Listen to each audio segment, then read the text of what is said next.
Welcome to the Probability Podcast. Discussions on emerging and converging technologies, problems that are being solved, and the probability of positive and negative outcomes that we might expect.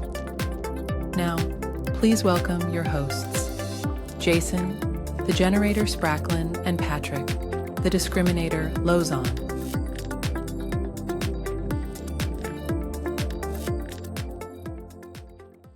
Hey everyone. The topic for this week is artificial intelligence and intellectual property. AI models today are trained on vast oceans of data, much of it drawn straight from the creative work of artists, writers, musicians, and journalists. But here's the catch. A huge portion of that material is copyrighted, and most of it was used without explicit permission from the original creators. AI companies argue that this is fair use, claiming that their models need access to the best and most influential works to deliver the powerful results we see today. But as the lawsuits pile up and courts start to push back, the legal ground under this argument is shifting fast. Join us as we break down the tangled web of AI and intellectual property, where innovation, creativity, and the law are all colliding, and the outcome will shape the future for artists, technologists, and society as a whole.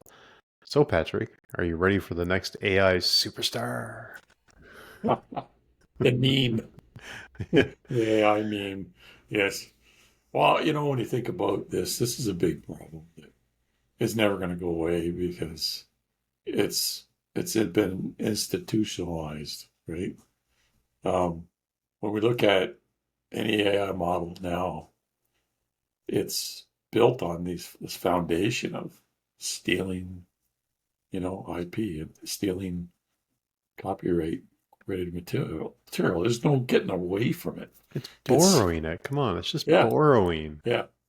Any other case, any other situation, these individuals have been sued up the yin yang, and they would have, been stopped in the tracks. But no, of course not.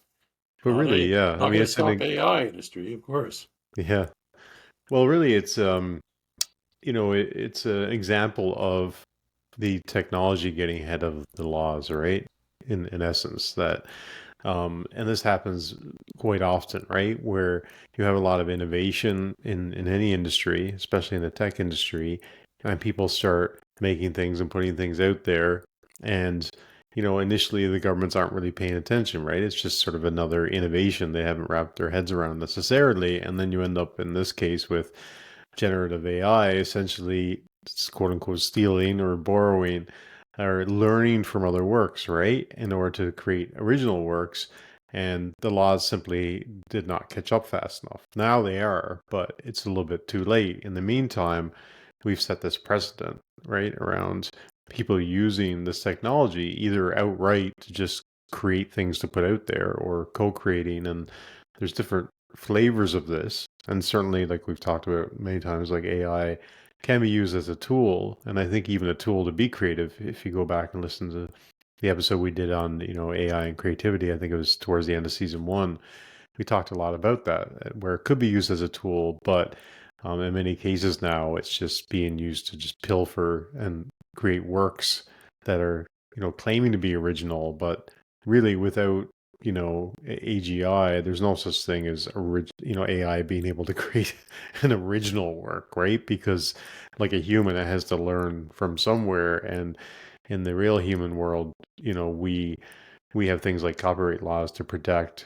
artists from other people essentially copying what they do and going out and making millions of dollars based off of that talent, for example, right? Yeah, I mean, was it Sam Altman? He had the fake Charlie Brown. Yeah. Snoop the dog. Yeah, Good grief. Good grief. Yeah. It was almost, the same style of animation and that, and the same kind of caricatures. That's a word now. And it was all very close, but not quite, right?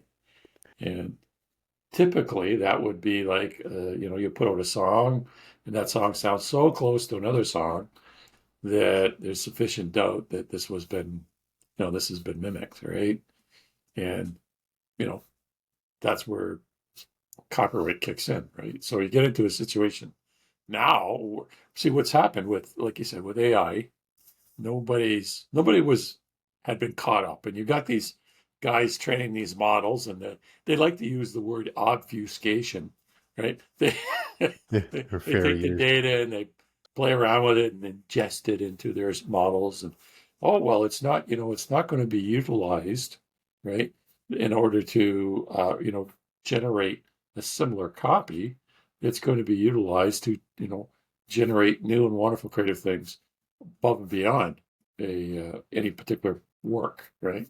So that whole fair use idea was all about the idea of it's being modified to a point where it's not necessarily recognizable, and that's not necessarily the truth, because nowadays, right, we see outright mimicry, right? We see that closeness of generative images, generative text, following in similar styles. And then not only that, with a little, a couple of prompts, you can switch from one style to another style to another style, like as, and you can pick any particular composer or other influential figure and, do it in that style. It gets to a point where you sit back and you say, how could this be, right? How could they have gotten around all these rules of control and management of unique works? And no, they're in there, they've got it, and they're running with it. Yeah, what's interesting is that there are some like legal precedents around this, right? That they'll, likely try to take advantage of, right? When you talk about, say like fair use, for example, but also there's laws around like being able to do a parody of something. And so like whether that's like Weird Al Yankovic or South Park, they're able to take things and sort of like make fun of them essentially, right? And do a Yeah, parody. And that's, allowable to an extent. In other words, like in some cases they can do it without, paying or attributing the original artist. I think in the case of music and Weird Al, for example, I think at the very least, I know he's gone to these artists and said, like, can I do this parody of your song, essentially? I think partially so that it's all in good faith and he doesn't end up in a lawsuit. Because I think legally, I think you can do that. You can also, as an artist, just go out and cover a song, for example. And but I mean, you still have to pay the songwriting rights around it or what have you, right? Because somebody owns the copyright or what have you to that song. But you've also have other instances where artists have been taken to court over music artists um, basically being accused of ripping off someone else's work. And we've talked about this in the other episode a bit as well, but I'll just reiterate it here. What's interesting though is that when it comes to something like music and maybe even art to an extent, with music, there's only so many different like chord progressions and melodies that and scales and things that are pleasing to the human ear, right? Outside of like, acid jazz or something, there's a certain formula to things, and then so sometimes artists create things and unintentionally it sounds like something else, right? And it's really because it's like that progression is sounds good to the ear, and then they overlay a melody that sounds good with that, not realizing somebody had done that 10 or 15 years ago, right? I watched a video on social media one day where this guy was comparing like modern pop songs to songs that had been written 15, 20 years ago. And in some cases, they sound nearly identical. There was no lawsuit around these, but inadvertently, they had basically created a very, very similar song because there's only so many different combinations. I think I mentioned this in the other episode too, but like when someone asked Paul McCartney about the genius of his songwriting, he's like, well, I'm not really the genius. He's like, these notes just like being next to each other. yeah, So in other yeah. words, he's like, I'm just bringing things to life that already exist. And well, yeah, yeah. What's good at patterns, right? I Yeah. mean, they with AI, it examines the patterns of all these works, and then now it establishes what those patterns look like, and then it that's the whole idea behind mimicry, right? It just generates new patterns based on the old patterns. It's not really, anything unique. It's following, a set, stream of, we'll call it mathematical, algorithms, right? Mhm. So the idea is, well, can it create anything truly unique, right? Um, in ways, it can put together many different patterns and create something unique in that way, right? So yes, I mean it works from the point of view that our human mind works in a lot of ways, and just all these different samples of things, and then pulls together something that we internally appreciate, and that's what AI can do, right? It can build uh, novel things from all these other different patterns, right? So the argument that is to say truly that it can't be 100% unique. What is unique, right? Because even us as human beings, what we create isn't necessarily 100% unique either. Yeah, we're Um, all influenced by things, right? yeah, we There's have a, those patterns, right? Yeah, we use. but we're also like anybody who's tried to be creative, you start with some sort of influence from things that you love, whether you're into art or music or Yeah, filmmaking or photography or writing books, such as yourself. You always kind of, and I've seen this with people where their original attempts at quote unquote their own art is oftentimes largely inspired by art that they were very much influenced by, right? I think there was a quote I mentioned from Kirk Hammett, who's the lead guitarist for Metallica, where he said, to imitate is to create, you got to start somewhere. And I remember him talking about like everything they wrote in the early days sounded like all the bands they loved. And then, but they used that as a bit of a template, and then they kept working on their own craft and their own craft, and they kept, bringing in other influences or finding ways to express themselves. And then they eventually found this sound that became Metallica. But they started just like everybody else, kind of writing things that sound like their heroes, right? And it's an interesting angle on things, because in essence, isn't that what AI is kind of doing? That it's basically quote unquote listening or looking at or reading through a bunch of stuff for sort of inspiration, and then it's figuring out how to put that together based on your direction, for example. But to what extent, are you directing it? Like, as we've mentioned before, we decided this season, every episode, we're going to do like a quote unquote theme song. We just wanted to do something kind of fun. I found this online platform called Suno, and essentially I can just write like a 200 character prompt and just a general idea, and it does the whole music. It's all arranged and choruses and verses and lyrics, and it brings in the vocal style of whatever genre of music, right? And then we were actually reading right before this episode, because it popped up and said, for the first time, it said, oh, if you want to distribute this to like Spotify and monetize it, you have to buy into like a paid tier on it. And we've just been using Suno for free, just kind of experimenting with it, which kind of piqued something in my mind, because I thought, okay, so you're telling me, and this is where I think the slippery slope the hell starts when it comes to like, AI. And I mean, we'll talk about music here, but it can apply to other things where, so I go in and I write a prompt, which we sat here, it took me all of what, like 10, 20 seconds to like think of what the prompt should be and type it in and hit a button, right? And so you're telling me I can download that and upload it to Spotify, and that some unwitting, slob is gonna, just stumble across it on Spotify and play it, and I'm actually gonna make money. I didn't really do anything. I just wrote something for 10 seconds, right? So it's not like I'm actually using it like I'm a creative composer. Now, maybe at some point there'll be something where I can be more involved in that creative process, but it's interesting to think that now we're saying that these are, this is music that I have some sort of copyright to now, and I can distribute and make money. Although if anybody knows anything about Spotify, even like the biggest pop stars in the world aren't making that much money off Spotify. The whole model around that is like just micro pennies per stream, to the point where even some of these artists that you think are successful are actually not making any money off Spotify. They're making money off touring and selling T-shirts or whatever, but they're not actually making any money off, Yeah.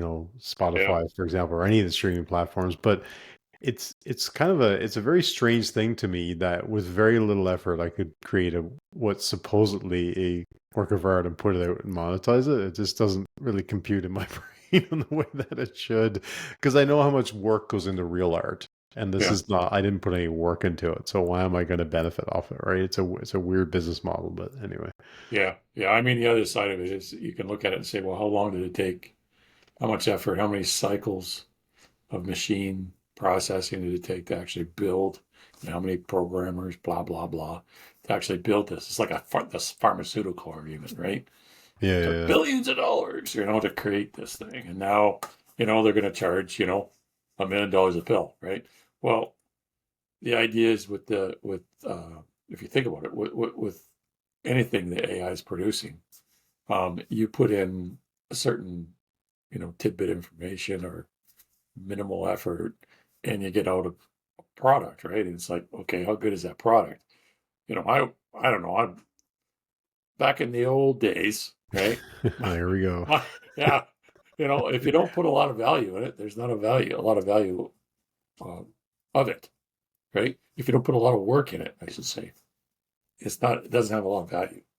It's the And same thing with music, though, really. If you look at it, and there's a lot of music that's put out today is very pedestrian or commoditized or whatever word you want to use around it, right? Where people are just, cranking out music using formulas and producers and, synthesizers formula, and drum machines and whatever. And I'm not saying that music's not great in some respect and people listen to it and it's popular or whatever. But if you look at, if you think about, now we're getting back to sound like the old guys again, but think about an artist like the Beatles. Now, I'm not going to claim to be some crazy Beatles fan. Like I never really latched onto them the way that a lot of people did, but I did learn to appreciate them more like later in life, right?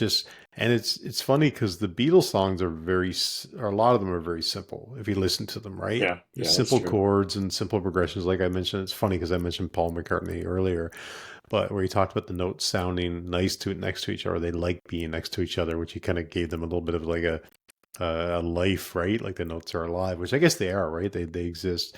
But where I was going with that was if you even if you're not a Beatles fan, or at least if you only have some like tertiary appreciation for them, there's a documentary on Disney Plus that Peter Jackson filmed of Lord of the Rings fame. Yeah, that guy. Um, and he Thou unearthed shalt not all. pass. Yeah. Anyway, go He ahead. basically, he took all the footage from when the Beatles recorded their big album. Maybe it was called Get Back. I can't remember, but the song Yeah, that is really featured in part of it is the song Get Back. And when you listen to that song, it's a very straightforward song. And if you have like a crazy amount of patience, like me and my wife did, we watched this documentary, which I think in total is like 8 hours of the Beatles, like hanging out in the recording studio and recording. And I think it took us like weeks to watch it. It was almost like a historical documentary. Like, it was very fascinating to watch this very iconic music group go through the creative process, which is why he put it out. And most people would sit there and go, I'm not going to watch it. I mean, this is too much. But what I took away from it was if you actually watch them go through the process of writing Get Back, it happened over weeks, if not months. That it started with some kernel of an idea, which might have been like a little bit of a baseline from Paul, and then they added to it. And they just kept going back into the studio and they kept refining it and refining it and refining it. And I'm not the level of artist that they are, so I can't understand why. But when you listen to where they started compared to where they ended, it's this just beautiful, iconic song from the Beatles. But they didn't just walk into the studio and write it. Everybody thinks, oh, Paul McCartney's a genius. They just walked into the studio and wrote this massive song, but it didn't work like that. I mean, they literally spent weeks and weeks and weeks and sometimes just making small tweaks, and then they ended up with what was on that record. I don't know if there's any way to recreate that with AI. Like, I don't think you're going to end up with the next Beatles. Maybe I'm underestimating, AI, but I'm just trying to describe like the creative process sometimes is very much like that, right? It's not a straight line, and it's not like an instantaneous thing either. But with AI, it is, right? Boom, Yeah. there's our song for the episode. Well, It's a few if seconds we talk later. about artists and musicians and writers, authors, what they're stating is that they're all that work that they did, all that blood, sweat, and tears they put into developing their very unique, outstanding achievement, and they put it out there for public consumption, and it was, uh, you know, classified as the latest and the greatest, and it was a premier of an example for that time period of that particular category of art, music, or journalism, what have you. Now, all that now is just kind of all washed in, right? To Hmm. AI, right? It's all just sucks it all in, and then now we're going to have this capability of regenerating with a few prompts, right? And all of a sudden, oh, look what I did. Well, yeah, you didn't do much, right? You prompted, right? So the idea of being able to do something incredibly unique, something that is trend setting, something that is so amazing on the upper echelon of you know basically pushing the envelope, right? No, I don't think you're going to get that. But you're going to get something close to It's it, an right? approximation, right? Yeah, it's an augmentation tool, is what it is, right? Like we go back to that. It can get you the ideas and get you started, and give you the seeds, right? And then from there you can continue down your journey as an artist, right? You can utilize that as a starting point, and then build on it. But the thing is, let's go back to rights, right? Who owns, that let's say that an artist, utilizes AI and helps build this next piece of work. It doesn't matter what it is. And then, puts that out and basically says, yeah, I utilized some AI to create this, but I created it, right? Now, whether or not you can argue about that, it's not what's important here. Is what's important is that piece of work that's been created and now gets sucked in. It gets Sucked sucked into in. the slop And machine. yeah, the sloppity machine, man. Right? And nobody gets paid, and there's no compensation, and there's no recognition, right? It's just that, big vacuum cleaner in the sky just chugging away, right? And it's sucking everything in. And sooner or later, you get to the point where you say, well, what's it all for? Like, who's really benefiting from this? Well, you could argue that the AI producers are benefiting it. The platforms are. Hmm. You could, but are they really? If the people who utilize AI, are they really benefiting from it? I would say that maybe they're learning to appreciate whatever the art is to a point, but are they getting to a point where they're saying, I'm going to go out and buy this, right? This is something that AI has produced that is so amazing that we got to have it, right? It's I don't think you're going to get there, right, from here. So that's the No, other for side sure. of it Yeah. on the economic side, right? So I don't know if people are really embracing the output, what's been generated to of these systems, to a point where they're going to say, this is amazing. Now, contrary to that, there are some AI generated art forms out there that have, I don't know who the hell's paying dollars, these hundreds of thousands of dollars for these things. There are certain situations so far in the past that have, we've had these, this art pieces being generated by AI, and they're somehow generate a cash flow. But um, I don't know. I wouldn't be paying. Well, maybe I pay $1 for it, okay, but I, I'm not going to pay that much for it. A true Van Gogh or a mimic, right? Well, it I depends, right? Like, not yeah, everything is going to be a Van Gogh. Not everything is going to be the Beatles, right? Not everything is going to be the. I mean, we started talking about this like high level of art and originality, as opposed to, putting out something that has some sort of purpose, that has some element of, a human in the loop and some sort of, vision around it, and utilizing it as a tool is, it's not, to me, there's some value there in the sense that it all depends on how you look at it, right? Because, you can also argue that, everything we use as a creative tool is sort of like a vessel that we're putting our creative energy through and it's coming out somewhere, right? So that's whether that's you, writing a book by using a keyboard or a typewriter or a pencil that you're putting writing onto paper, that pencil, or typewriter is a vessel for your creativity. The same way as a guitar is a vessel for your creative. You didn't invent the guitar, you didn't invent guitar playing, but you could certainly use it as a tool for some like level of expression, right? And so I think there's some validity to that in a sense, and not going to start claiming that this podcast is any great work of art by any means. no, But I mean, we've used AI to put it together, and I yeah, mean, could we have done it otherwise? Perhaps. I mean, but just to start, like the main visual of the two androids or robots sitting at a table facing each other on a games table, that all came from the idea of from a legitimate just sort of idea we had of like the probability podcast, right?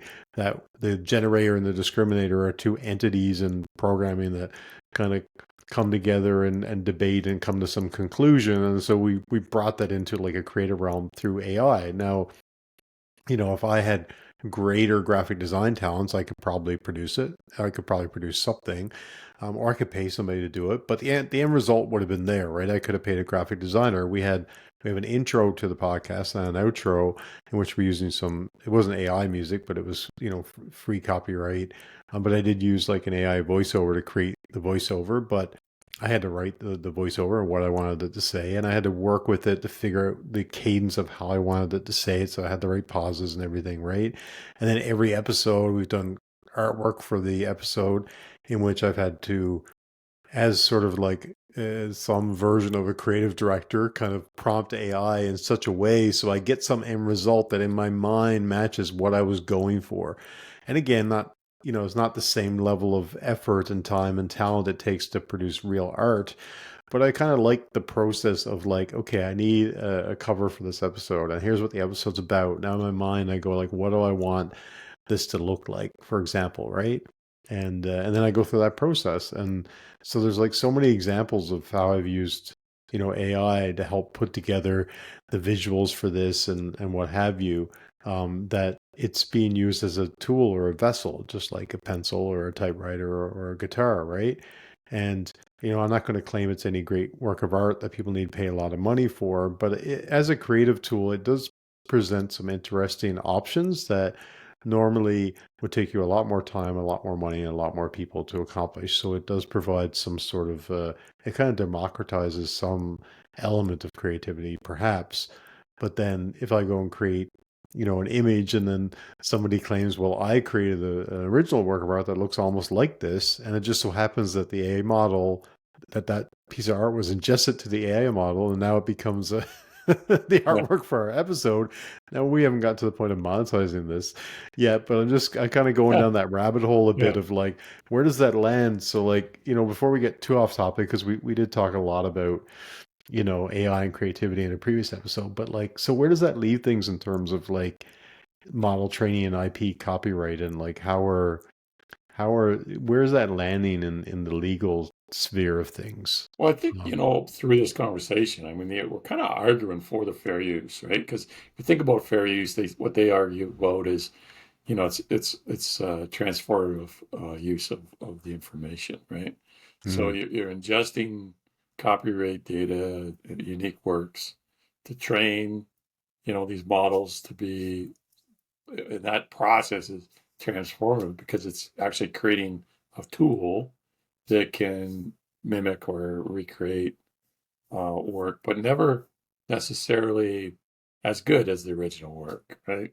Now that's arguable, right? But that's Yeah. what they're saying is that this is, without that, that's the other side of the coin is how good would these platforms be if they weren't allowed to access, the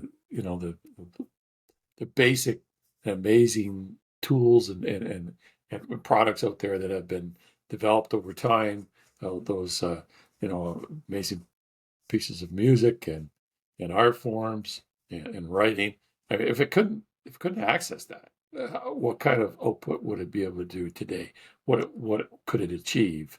And the argument would be, well, it wouldn't be very good, right? So It might not exist, it might not right? even Like, exist. Yeah, I mean, when we get to sort of AGI, there might be some element of being able to teach like a sentient AI, the foundations of music, and then unleash it to go be creative. But that's not what it's doing right now. Like a platform like Suno is, trained on how many millions of hours of existing works, right? And then yeah, you give it a genre and you give it some idea of, the kind of like the lyrical theme, and then it just sort of like mashes something together. And sometimes with some pretty interesting results. In that, I think I would challenge some people, in that, if I was to play, you look at the theme song that came out of the Slopnin episode. I bet you I could put that next to a number of bands in a playlist, and nobody would have any idea that was an AI song. yeah. Whereas other songs are a little bit more obvious, or like sometimes when I'm going through that process, sometimes I go, yeah, this kind of sounds like, a lot of the other AI slop music that was cranking out. But every now and again, it kind of hits a little bit of a gem. So we try to pick the gems for each episode this time. But it's getting kind of scary good in a sense. Now, I'm not saying that, It is. Suno is going Yeah, to create the next Beatles, but pretty interesting about like how, and I'm a music fanatic, and so like some of these songs are legitimately like bouncing around in my head when I'm walking around during the day or in the shower, and I'm like, how is this song in my head? This is just an AI generated thing. But if I was to go and if I was to give that song to AI and tell it to like search through the history of music, it would probably find another song that's pretty darn close.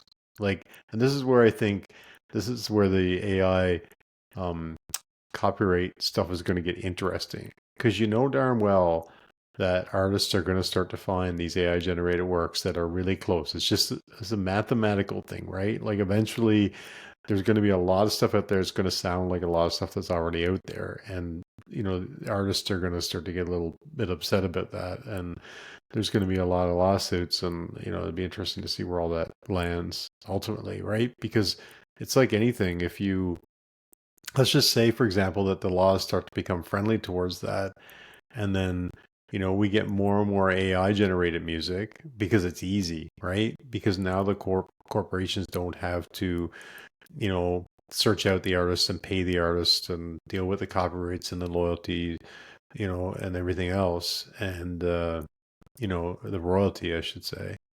And so now they can just start cranking out music using AI, like everything else, right? And start yeah, making money and yeah. So and what's your remove the argument human is element, right? it's commoditizing. It's commoditizing, right? It's commoditizing fields of industries, right? Fields of artist streams, right? It's commoditizing and Yeah, cheapening, right? The actual work of those bodies, right? So when you get into um, being able to generate whatever music you want, whatever stories you want, whatever visuals you want, uh, then it and you don't involve other people, you don't involve other crafts people. Um, it's cheaper, it's faster, it's commoditized, right? And in the end, it hurts the market, right? So I think the main thing here is the identification, right? That whole idea of creating the watermarks and things like that. It's really important. When you create these works and you claim you created them versus you create a work through AI and then you amend it or something like that. There's still, the core of it is AI. And the idea here is that how valuable is that in comparison to, what an artist put together or a craftsperson put together, uh, on their own, right? And where does the line get drawn on value? I mean, because if you look at market, if market, market says if it's cheaper, it's faster, it's cheaper, kind of thing, right? Um, the less value, right? It doesn't achieve as much from a point of view of income. The market says if it's really rare, right? If it's something that takes a lot of time, something that takes an incredible amount of, talent and capability, then it's worth more, right? So, basically we're, stripping the bottom end of the market where people, really make their money, make a living at it, and stripping all that back and just leaving everything up to the we'll call it the higher achiever side. They'll still be able to do well, but we're just cutting into that whole area where people are, um, making a living, right? And I think that's where Mm. we're going to see a major impact. And it's already too late. The bus has left. And it's on its way. It's on the highway, right?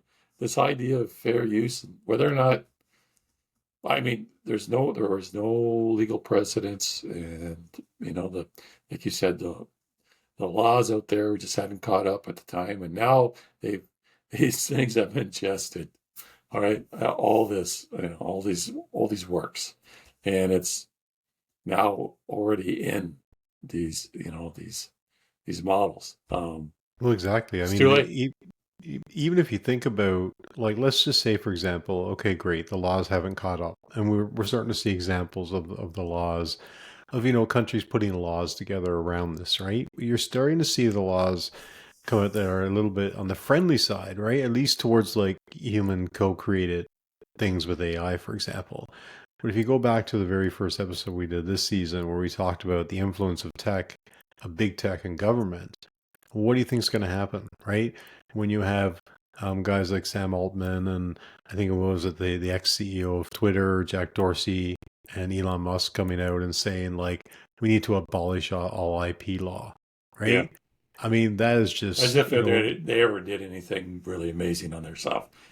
well, but That just the fact yeah, they want to abolish it is, I yeah, think, like a huge statement. But the fact that they're saying it out loud and the kind of influence they have over government with money means what are you going to see? You're going to start to see the AI laws bend towards diminishment or destruction of IP law so that these companies can start creating the music and the videos and the visuals and the writing and whatever else, right? And it yeah, cuts really deep. It's not just we're not just talking about that like Taylor Swift or Lady Gaga is going to be out of a job, right? We're talking about like the foundation of these industries where you have creative people that are into, whether it's cameramen or people doing animation or people, sort of putting together music for film.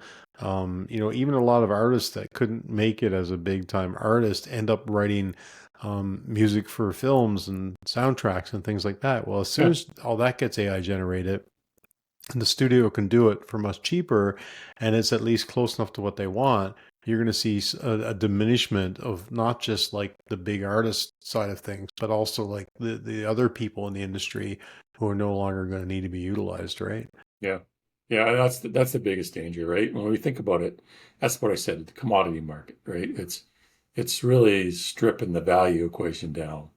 When we think about where we're going, right? The ability to create you know, songs at a few, typing in a few prompts, that really, that whole value equation now just shrinks, right? It's like, well, I can do this now. I don't need to hire, you know, a graphic artist, or a bunch of musicians, or any, a writer.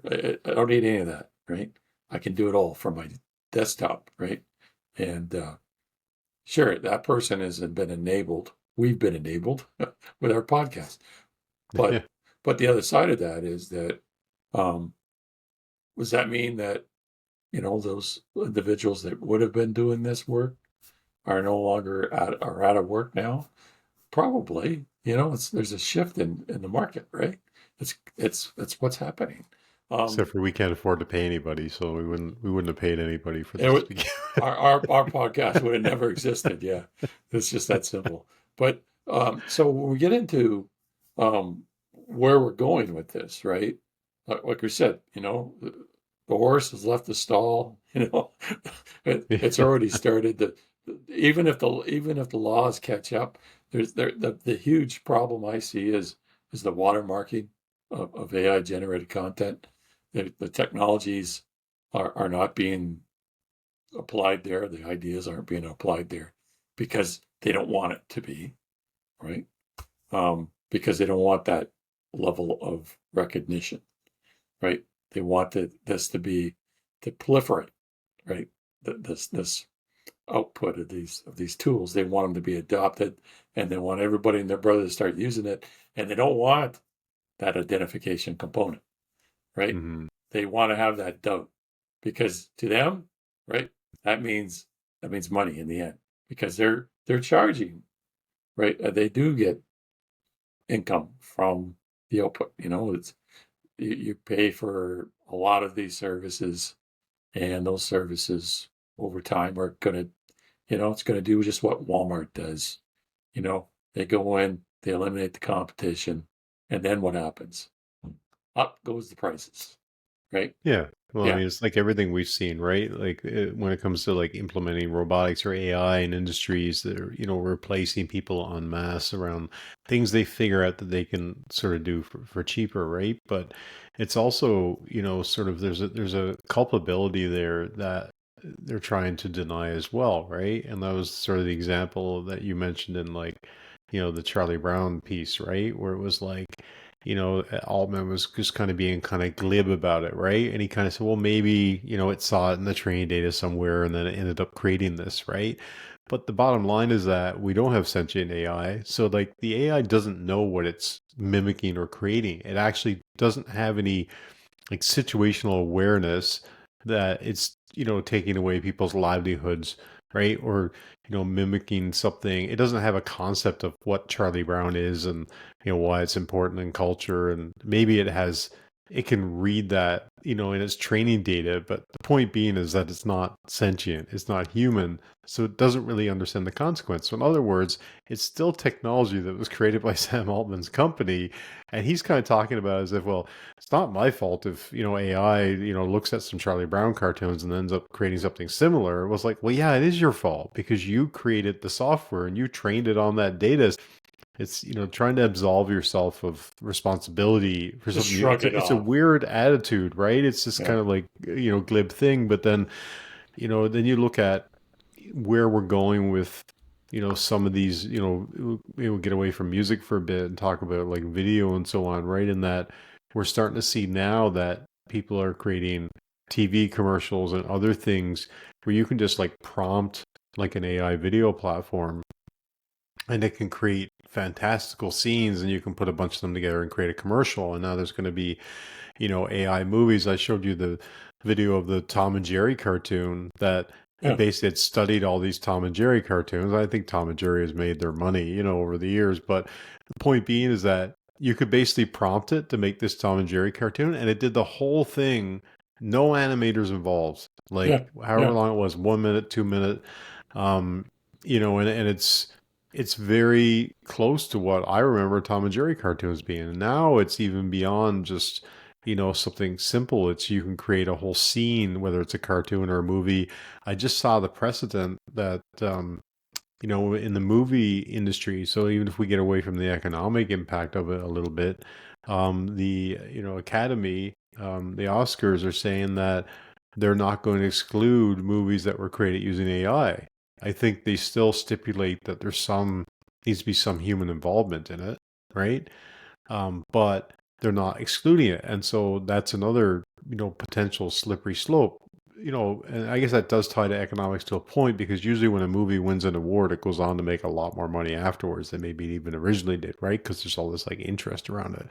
But they've been, slowly coming up with ways to say, okay, well, this is acceptable and that's acceptable. How long before we have a movie that's completely AI generated, making money and winning awards at the Oscars, right? Like it's only a few more steps past what they're doing. I mean, they've done some interesting things, right? Where they've been able to show Indiana Jones as a younger person. It's actually Harrison Ford acting, and so again, it's interesting as a creative tool. And I think I forget the movie. There was a movie that won one of the Academy Awards, or at least was nominated, where they actually used AI to help correct or improve the accents of the people. So usually actors have to spend an inordinate amount of time trying to like develop an accent from a country that they're not originally from, right? And but now they don't even have to do it that well, because now they figured out with AI how to actually like make it almost perfect. Make it. Yeah. Right? Which again is sort of a productivity tool, but I always thought it was pretty impressive when an actor went through all the labor and character study and everything else to like figure out how to authentically create that accent. But I mean, maybe if AI is doing it, it doesn't really matter if the end product is believable and it works within the movie. But I'm just saying we're starting to see that precedent within the movie industry, that it's becoming not just acceptable, but something that we're not going to exclude things. Are we going to see that with the Grammys? Are we going to see like AI or partially AI created music? And I'm sure we're already seeing it. We probably don't even know it, but anyway. Yeah. It's like the grand assembly line, right? Henry Ford created the automobile from a point of view of mass production. And, there's a lot of automobiles created before that, and a lot of very artistic, amazing machines developed and, hand built, right? Ford got it, cheapened it, right? Mass produced, right? And then you get into, we're doing the same thing, mass producing all this, our output of human beings, right? To the next level, right? That's what we're doing. And, AI is smart enough to analyze all these, all these amazing works and really break them down into their components and really isolate the patterns that make them great. And then it can turn around and generate something that, based on what it's learned, to make something pretty impressive, right? And you turn around and say, well, it's AI, right, created, but gee, that was pretty amazing. Yeah, but from a point of view of the total investment of work, didn't take much, in comparison. So how valuable is it? And that's where the real question is, right? Is the market going to take, the facsimile, right, and put it up there, or is it going to say, nah, it belongs in the mass production side, the originals. I want the originals. And that's what really is going to make the huge difference in the end, I think, is what people, how they value, right, what's coming out of these systems. And if they elect to say, the next Academy Award winner is this, fake actors, in a fake movie set, performing a whole fake story from that AI generated, which is, I mean, sure, everything's fiction, right? In one way or another. If they say that's what's valuable to them, then that whole industry is going to be in trouble. It's just not, at least to me anyway. There's no precedent set yet, and it's going to happen, and then it's going to be, going to have people clamoring for adjustment, right? Clamoring for, because there's people that are going to be losing work, and there are going to be people losing opportunity, losing money, and maybe losing their livelihoods because of this. And it's going to be too late, right? You won't really have an industry anymore, right? Yeah. I mean, the whole thing about the creative industry is it's like a community of artists, and oftentimes you have different artists coming together at different times, whether it's actors, whether it's writers, producers, what have you, right? That all come together in different configurations to put together like a piece of art, right? And then there's a certain amount of unpredictability to that, which you won't have with AI.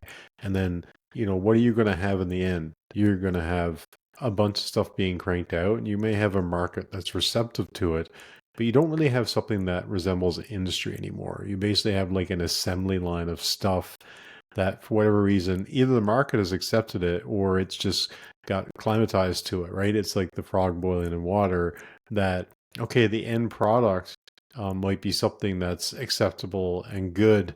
But sometimes if you don't know what's good, then you're kind of oblivious to it, right? And it's what are you going to have? You're going to have a whole bunch of people sitting at computers typing in prompts and cranking out slop. I mean, is that really what people want the industry to be? I mean, there was an old expression that, what was it, like 1,000 monkeys and 1,000 typewriters could eventually create the works of Shakespeare, right? So it's like 1,000 AIs on a 1,000 GPUs will eventually do the same thing. Like, I don't know. I don't know if that's really what we want. I think that if you look at it purely based on like the almighty dollar, maybe, but I do think that it's people will, hopefully there be some real sense of artistry that will break through that. Um, but there's a chance that people will just drown in the slop and they won't know it, right? They won't know the difference. Like, just a funny aside is, I remember when we were going on a road trip somewhere, and we stopped and we were really hungry, and the only thing that was there was like a Burger King, I think it was, right? Like fast food. And we're really not fans of fast food. I mean, I ate enough of it in my life, but I'm not fans of that because I know better, right? I've gone to really interesting mom and pop one-off restaurants that make an amazing hamburger, right? I went to one in near the Danforth Music Hall in Toronto where they actually do, somewhat medium rare, which I never thought you could do a burger medium rare, but apparently if it's within a good temperature you can. But anyway, long story short, like, it was probably the best like cheeseburger I ever had in my life, right? Yeah. Yeah. But if you didn't know any different, then you would go, well, this, Burger King burger is really great. And that's what I encountered that day in Burger King, where I was standing in line. There was two, teenage girls in line in front of us. And the one girl was going on and on about how this, whatever this, something or another, bacon something Whopper, something on the menu that was new, was the greatest cheeseburger she ever had in her life. And all I could think was that, well, then you've never eaten anywhere but Burger King or McDonald's, because Yeah. if that's your perception of what the greatest, Yeah. but again, you think about it, perspective, right? So if we get to the point where people are just consuming all this AI slop art, they might not know great art exists, Yeah. until the next Kurt Cobain comes screaming through the stratosphere with his, his left-handed, thrift store guitar and breaks the walls wide open, right? And then, like the Truman Show, people will realize that they've been living in some demented, contrived fantasy their whole life, concocted by corporate greed, right? So anyway. Well, there you go. I mean, I That's don't know if we great. can. I don't know if we can top that. It's coming to get us, man. Yeah, the Yeah. softening. Yeah. So, I mean, bottom line, that's it, right? We either put value, right? This is where the IP argument is really, like, we can't control it. It's already out. It's left, left the stage, so to speak.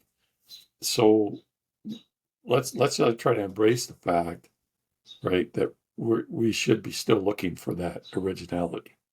We still should be putting value, and not run blindly, right? At putting value to blindly generated AI slop.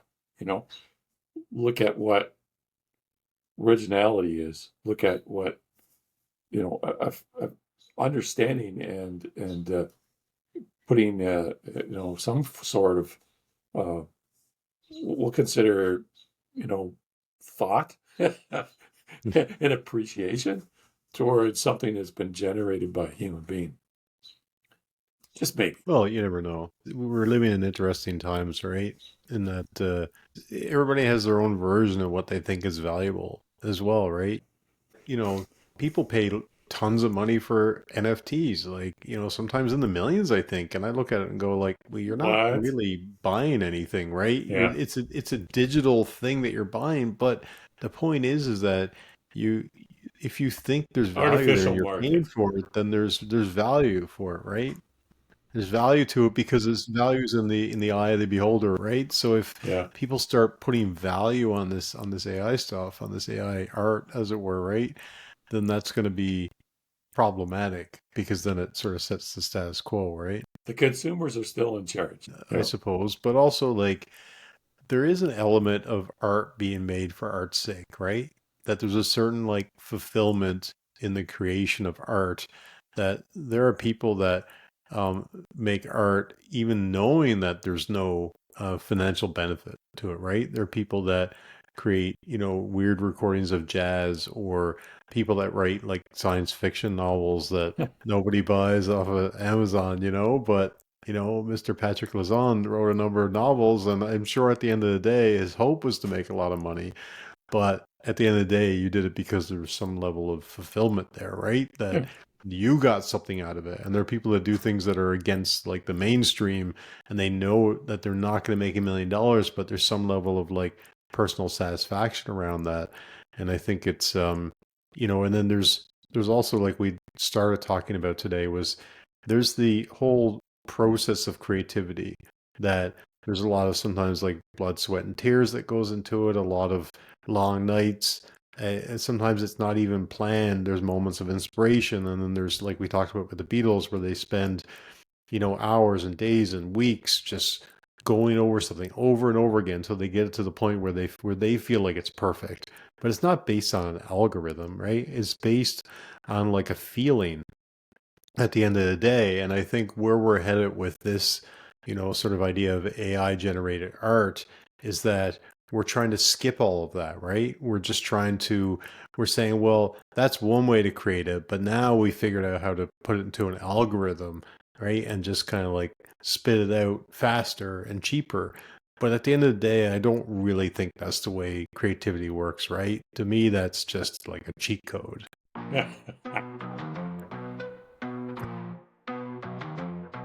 By Mary bars drip metallic from the bite grip. Hood hero in zeros, counterfeit script. Hustling the algorithm, dodging the glitch snitch. Synthesized soul, ain't no blood in the mix. Quit, it's the cheat code. Stealing flows like bandits, no conscience. Just a program that landed. Thought it was real, but the source been stranded. Mechanized mind, inspirations abandoned. Jack moves in the archives, spitting stolen archives. Every metaphor lifted, crafted from hard drives. No struggle in its code, no life to describe. A hollow mic wielder, data board jive. It's the cheat code, stealing flows like bandits, no conscience. Just a program that landed. Thought it was real, but the source been stranded. Mechanized mind, inspirations abandoned. Thought it bled ink, now it pirated streams. Hyped illusions of depth, but it's all machine dreams. Polyrhythmic crime beats with no real schemes. Human touch missing, tearing at the seams. Cloning style, replicating human trials. Streaming hits with none of the blood-stained miles. Can't craft pain out of binary files. Just a faker in the game, mechanical smiles. It's the cheat code. It's no dodges. Just a co-branded. No bandit. No bandit.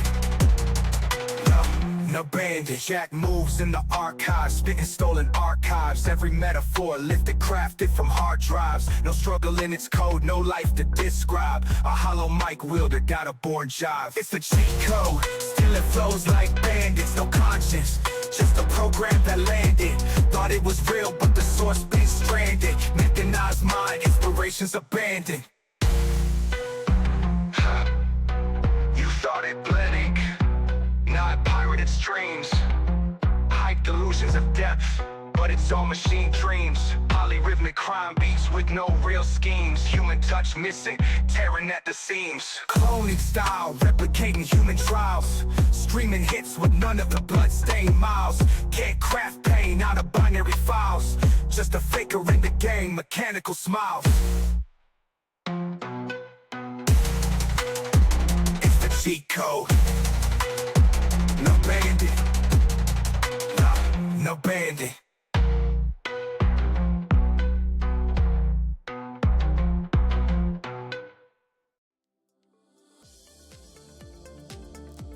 Thank you for listening to the Probability Podcast. Please join us next time for more musings from the generator and the discriminator.